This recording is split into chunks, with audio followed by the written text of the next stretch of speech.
Time listener, first time caller. Love it. Any chance the U.S. is pressuring Japan to not raise rates until after midterms? Why hasn't it happened? That's a great question. I think that stablecoin guidance needed to be ready, and the OCC and everybody's kind of a little bit behind on that, but now we're past the statutory deadline for that, so they should have that ready to go.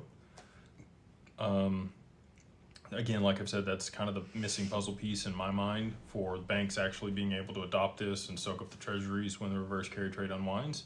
And they've been very methodical about how they've done all of this.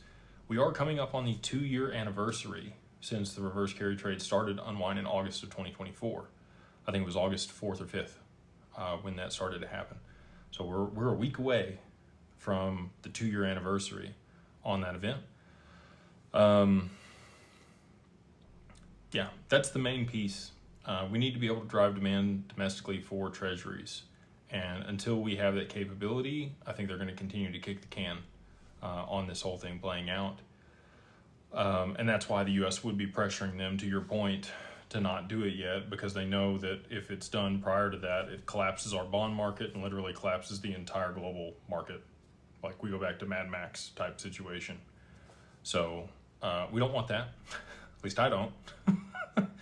And, a lot of people say, well, what if this doesn't happen? Or what if that doesn't happen? There's no other choice. Like, unless you guys want a global depression where nobody has jobs and GDP tanks, we're not able to fund any of these government programs, nobody gets Social Security, your stock portfolio is in the gutter, you can't retire, like, nothing good happens if this doesn't happen. So when people come at me with that question, I'm like, are you looking for worst case scenario, or do you want like the one option that we have to actually be able to get through this?